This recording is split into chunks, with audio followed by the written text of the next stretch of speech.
Hello, kids. My little dumplings. Okay, let's see. Where did we leave off last night? We left off with Toklo. Everywhere Toklo went, someone was chasing him out of their territory. And he got hit by a fire beast, which we know is a car. He got chased by a mama bear because he stole one of their fish. And he finally cuddled up in a nice little safe place to go to sleep for the night. But he was happy because his tummy was full. Dublin, you want to say hello to everybody? Say hi. Take your little paw up. Yeah, sweet baby. Oh, yes. Sweet boy. Yes, you are, sweet boy. Oh, there's Abby. Say hi, Abby. Say hi to Abby, Debbie. Say hi. Yes. He's trying to tell you, Abby. Okay. If he wasn't so lazy, he'd just get up here with me, Abby, and he wouldn't have to feel so sad about being on the floor. Hi, Haley. I'm trying to get my computer situated. That light is just shining in. Let me turn one more time. Okay, so I was saying, Christian got on early tonight, and Madison. I'm not late. That's true. So I was talking about how poor Toklo had really been through it last night. All those people chasing him out of his territory. He had a big grizzly. He had a mama bear, but he did get his fish, and he was cuddled up, ready to go to bed for the evening. So tonight, we're going to read about Kalik. Chapter 19, Kalik. Kalik stared at the sea of white bears. Maybe Takik was there, so close to her she might be able to smell him. She wondered if it was safe to go down and walk among them. They didn't look as if they were talking to one another like a big group of friends. In fact, they seemed to be ignoring one another, as if they were here on their own. Perhaps they would ignore her, too. One large male with patchy gray fur and scrapes along his muzzle was pacing along the edge of the sea, staring out over the waves. "Why have you abandoned us?" he howled. "Spirits of the ice, where are you? We need you. You are failing us." It made Kalik feel nervous. She couldn't help thinking that yelling at the ice spirits was only going to make them angrier. Behind her, Pernak scrambled up the slope. He stopped next to her at the top, scraping the mud off his claws. "What's going on?" Kalik asked. "Why are all these bears here?" Hey, I feel like I missed something because I don't remember Pernak. Do you guys? Christian, pineapple sounds wonderful. "This is where we come every burn sky," he said. "We're waiting for the sea to freeze." Relief washed over Kalik. "So we all wait together?" Maybe now she could learn everything she hadn't had time to learn from her mother. "It's not exactly like that," Pernak said. "But we don't fight one another here. It's hard enough just to survive." Kalik could hear a note of warning in his voice, like he was telling her not to expect too much, but she felt better anyway. The other bears would give her a better chance of learning where to find food, and she might even be able to share a leftover carcass. The carcass is like a body without the hair on it, basically the bones. With other bears, she would also be safer from walruses and the other animals she'd seen.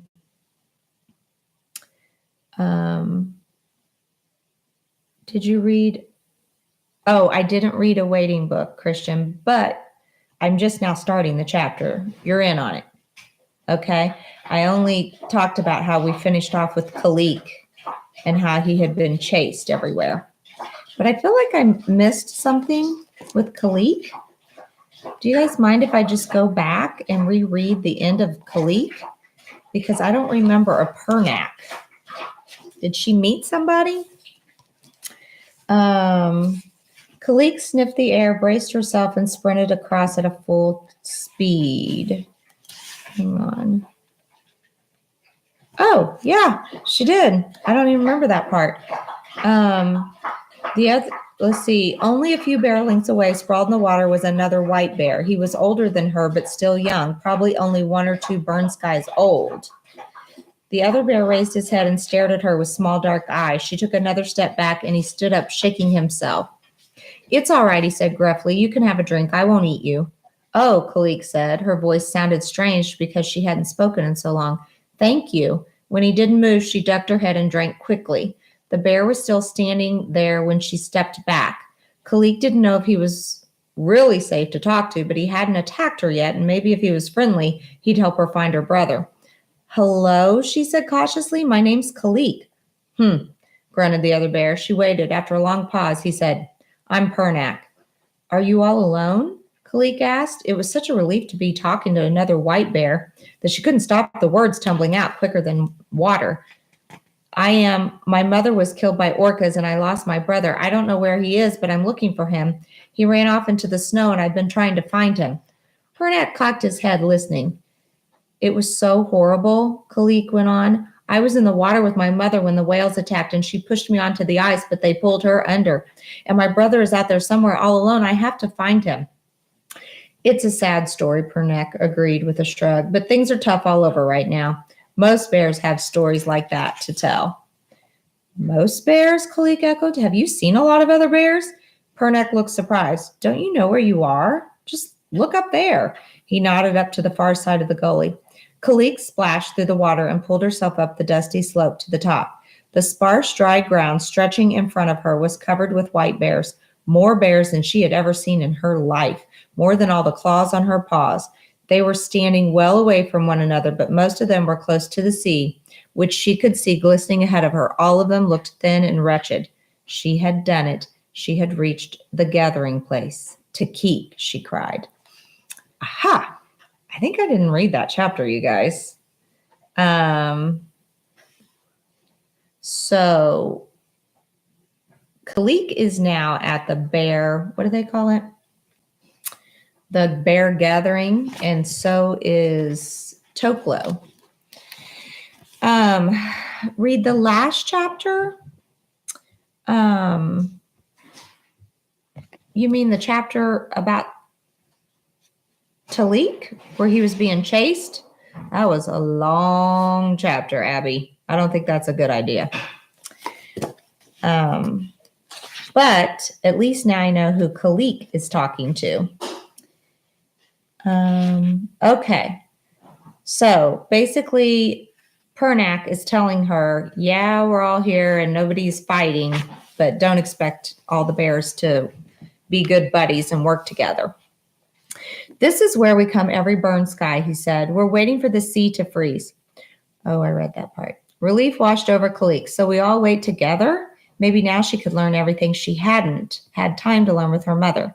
It's not exactly like that, Pernack said, but we don't fight one another here. It's hard enough just to survive.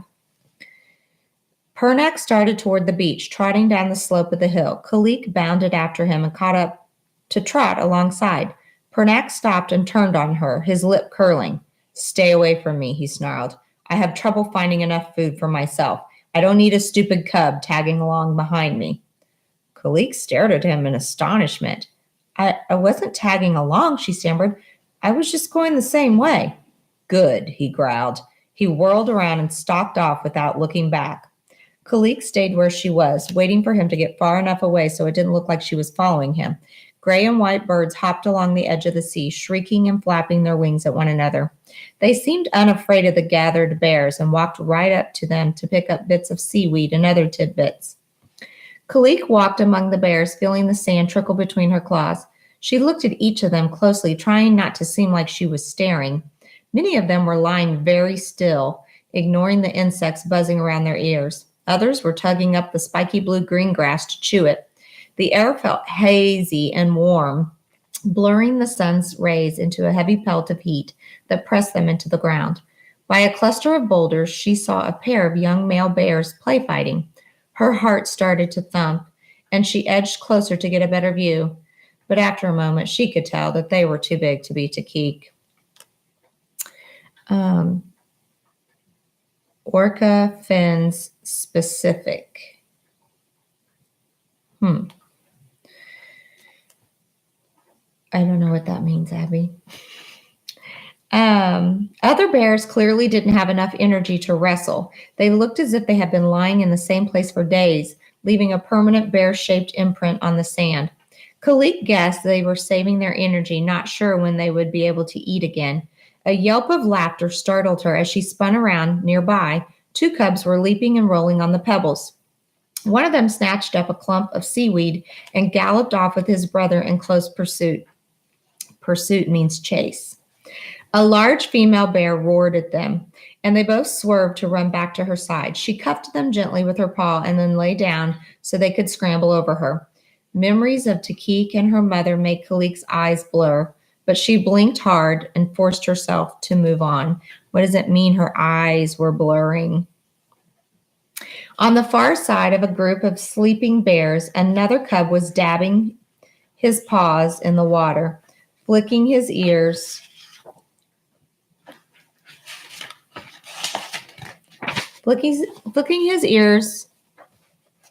at the squelching sound they made when he lifted them out.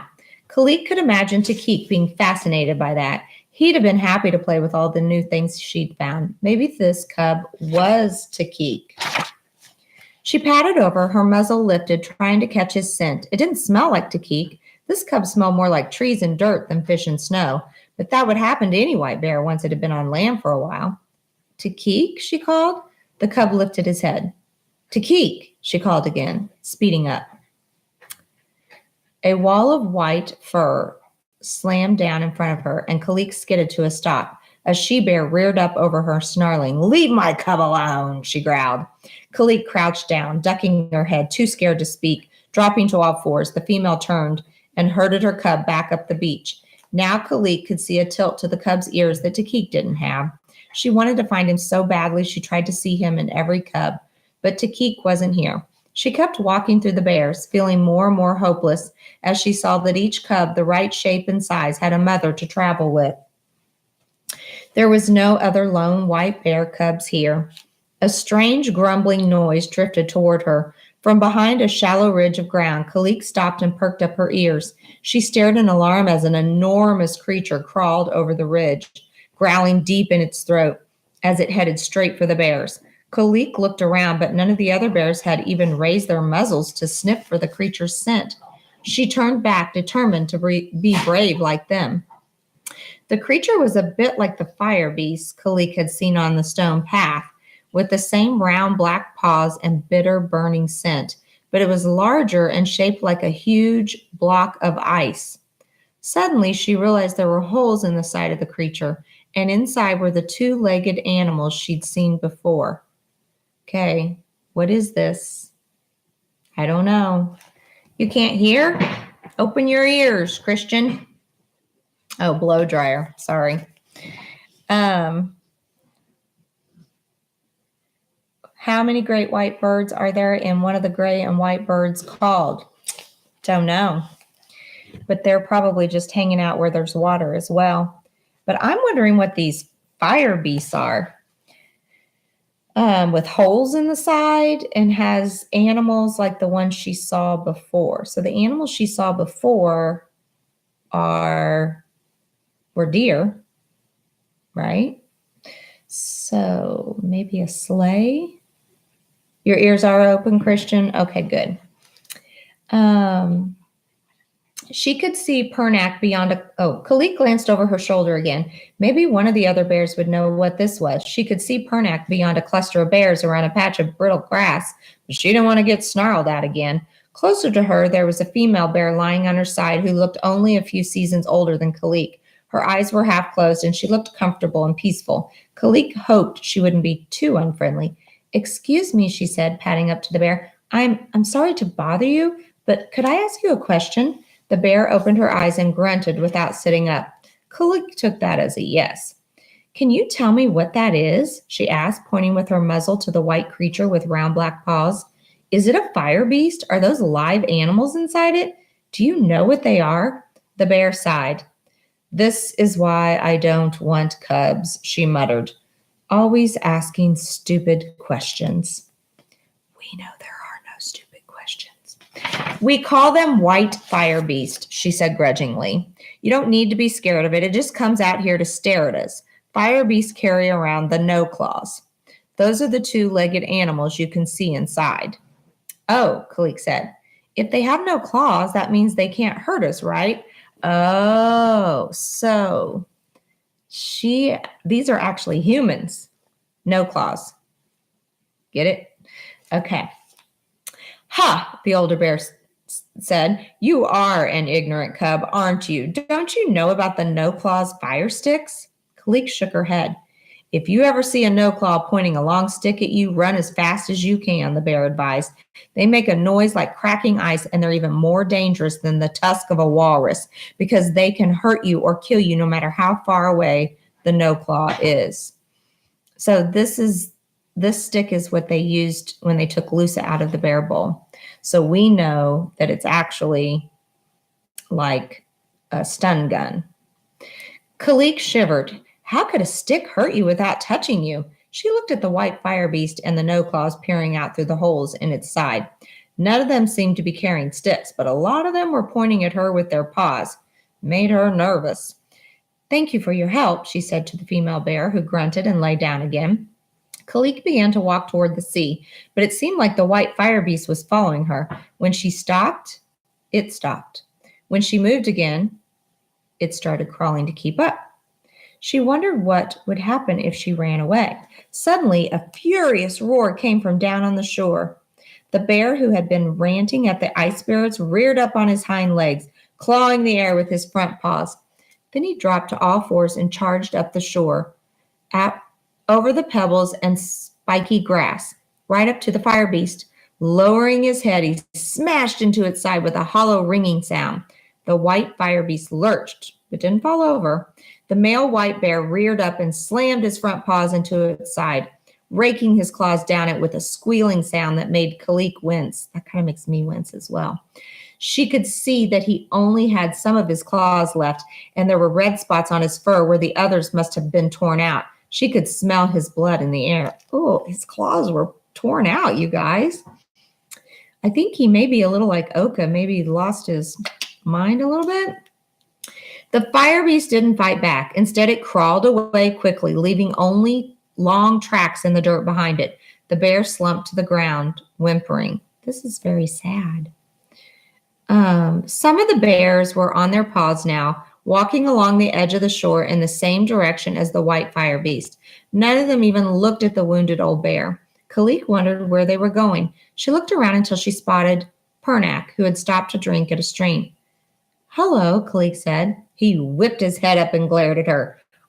I'm not following you, she said quickly. I just want to know where those other bears are going. Pernak nodded in the direction the white fire beast had gone.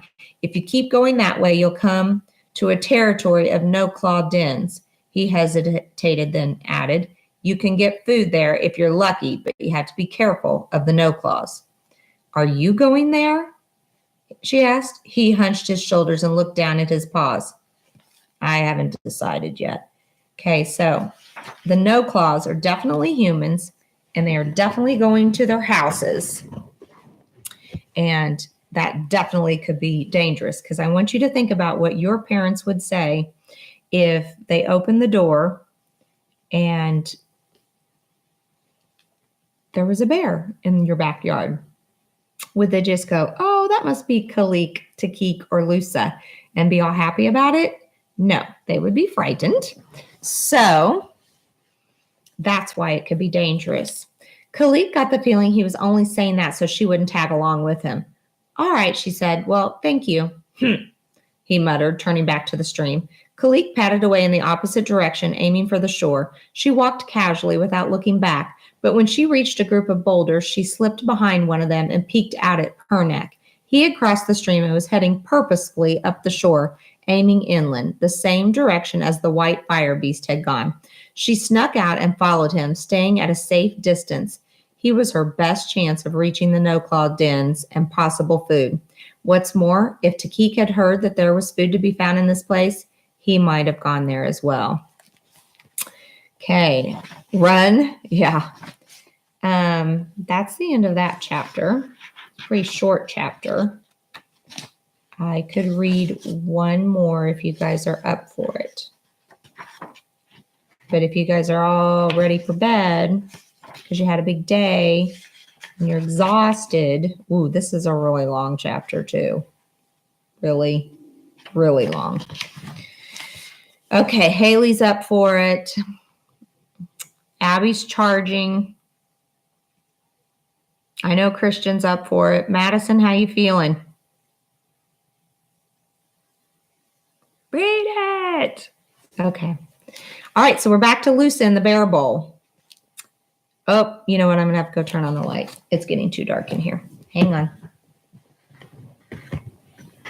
Yeah. Wait. What am I waiting for, Christian?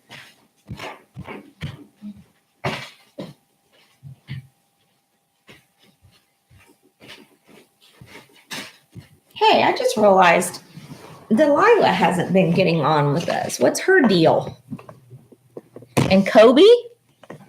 What's up with that? All right. I want to get comfortable, but that light's still shining through. Sorry, guys. You're just going to have to deal with it. Okay. Here we go. Who's going to die? Pretty sure Abby, somebody else is going to die. A lot of people have died so far. I can see why you'd think that. Okay, here we go with Lusa. Yeah, Delilah. I don't know where she's at. Okay, Lusa watched through the fence as the feeders took Oko away. They had made the grizzly sleepy first with the same popping stick, see what I'm saying here, that had been used on Aisha. Lusa guessed she would never see her again. She just hoped Oka would find Toby where she was going. Her fur prickled as she thought about the promise she'd made. She had no idea how she'd get out of the bear bowl or how she'd survive on her own until she found Toklo, but she had to. Somewhere out there, Toklo was alone, convinced his mother didn't love him, and he needed to tell him the truth. Crazy old fur lump, Yogi said, coming up behind her. I'm glad she's gone. Well, I'm not, Lusa said. Oka wasn't crazy. She just had a lot of bad things happen to her.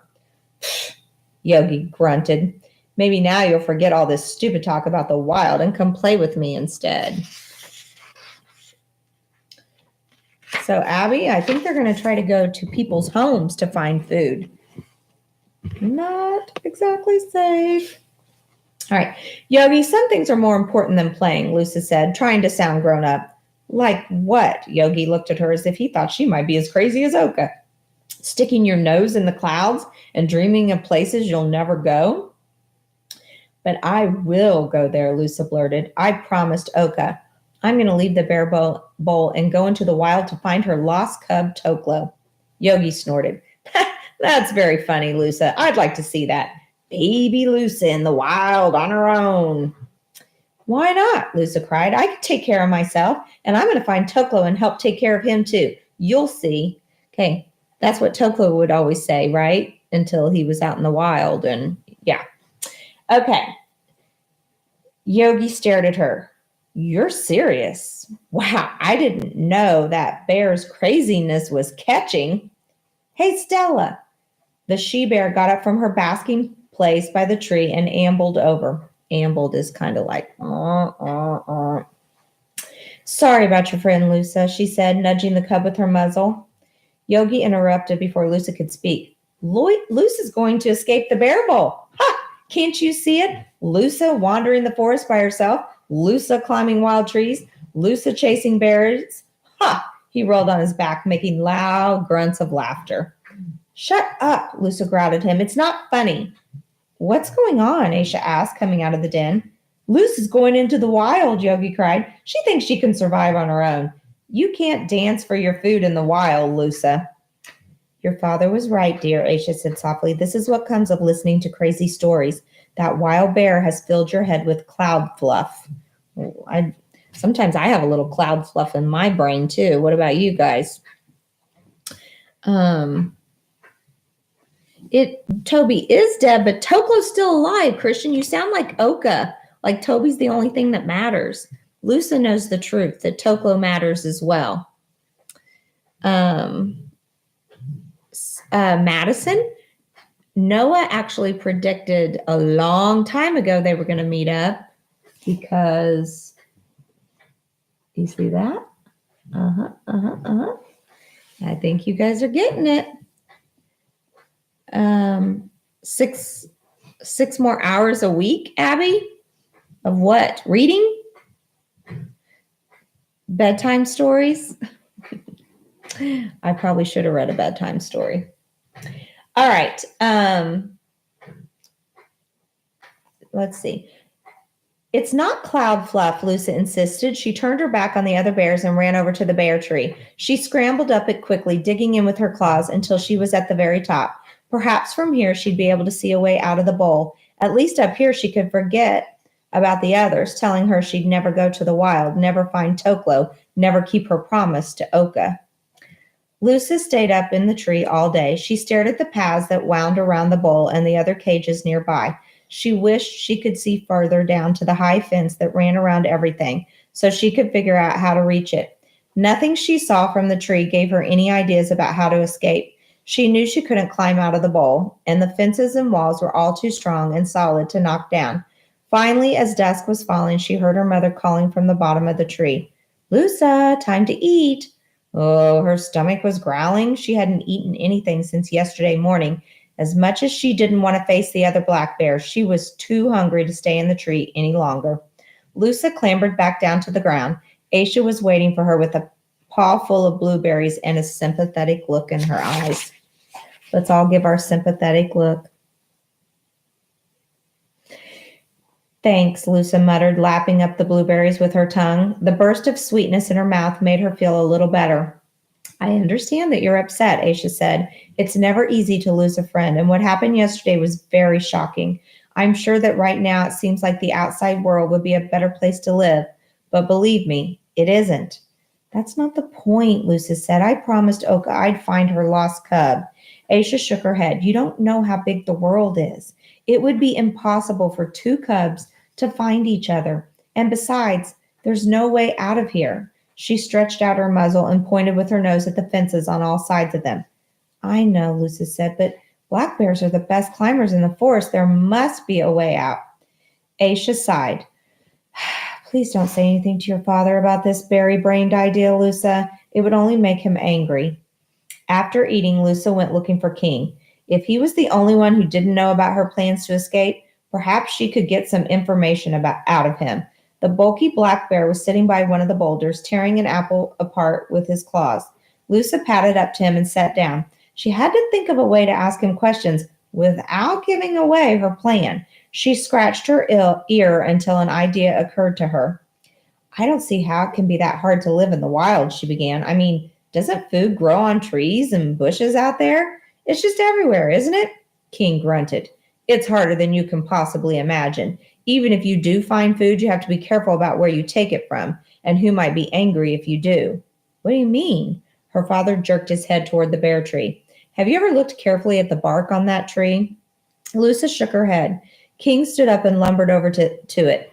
See here, he said, rising onto his hind legs and patting the trunk with his front paws. These scratches right here. Sure enough, there were deep gouges in the bark of the tree, right where her father's paws reached. Lusa was surprised she hadn't noticed them before. She must have been too busy climbing. If you saw scratches like this in the wild, you'd have to be very careful because it would mean you'd entered the territory of an adult black bear, a bear that won't take kindly to a cub stealing his food. Oh, Lusa said. And of course there are grizzlies. A brown bear would snap you up in a heartbeat, as if you were just a hare or a caterpillar. I'm telling you, there's danger around every bush in the wild. It's no place for a soft cub like you.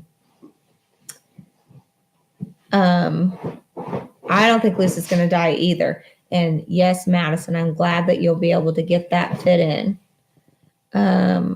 When the world is calling you and you hear the screaming out your name, la, la, la, la, la. All right. That's your song, Christian? The Ivan, Stella, the elephant, the one and only Ivan, Bella, the elephant. Yes, yes. Did you finish reading that, Abby? Does that make you feel what if you said shut up with that make you feel bad? If I told somebody to shut up, yeah, that would make me feel bad. It's not a very nice thing to say. Is that what you're asking? Or are you asking Christian? Hopefully nobody's going to tell anybody to shut up. All right, so Lusa shook her head. Wait. How do wild black bear cubs survive? Lusa asked, hoping he wouldn't get cross and storm off again. King rumbled deep in his throat. There is one thing you can do that a brown bear can't. Climb trees. Look at your claws. Lusa lifted one of her front paws and examined it. See how your claws are curved? A brown bear's claws are straight. They're made for digging, not climbing. Cubs in the wild stay near trees and use them to escape from danger, but that doesn't mean it's safe for them. They spend half their time racing up trees at the smallest noise. No bear wants to live like that. Stella, resting on her back on the other side of the tree, chimed in. Trees can give you food too, she said. The best food of all is honey, and it comes from a buzzy tree. Of course, now I'm thinking about Pooh Bear, who was always trying to get his hands on some honey. Stella, resting on her back on the other side of the tree, chimed. Okay. What would you know about it? King scoffed. I've heard stories, Stella protested. The tree buzzes and buzzes and stings you to keep you away. But if you keep trying, you can dig out the most delicious sweet stuff, even better than blueberries. Is the tree really buzzing and stinging them? King snorted and turned to walk away. Wait, Lusa said, I want to know more. What's the point? You'll never see a buzzy tree or taste honey or have to escape from a grizzly, and you should be glad of it. He stomped off to his corner again. Lusa sighed. Now he'd be too grumpy to talk about the wild for ages. But at least she'd learned a few things. For the next couple of days, Lusa lurked around the door in the wall of the bowl. It was the only way she knew that led out of the enclosure, and if she could just slip through it when it opened, she might be able to make a run for it. What are you doing? Yogi whined, poking her with his nose. Come play with me. No, Lusa said, keeping her eyes on the door. You're not still planning to escape, are you? Are you going to fly over the wall like a bird? Lusa ignored him. Yogi circled her, looking worried. You're really going to try, aren't you? How? What are you going to do? Like I would tell you, Lusa snapped. Maybe I can help, he offered. Ha! I don't need your help. He skulked away, pawing at the pebbles in the dirt. Suddenly, Lusa heard the familiar clang of the door. She braced herself, rocking back on her paws. The door slowly swung open, and she could see one of the feeders coming through. A little bit further. Now, Lusa sprang. She dug her paws into the ground and raced forward, aiming for the space that was opening up. All at once, a sharp pain jolted through her bones. Shocked, Lusa leaped back and saw that the feeder was holding a long stick.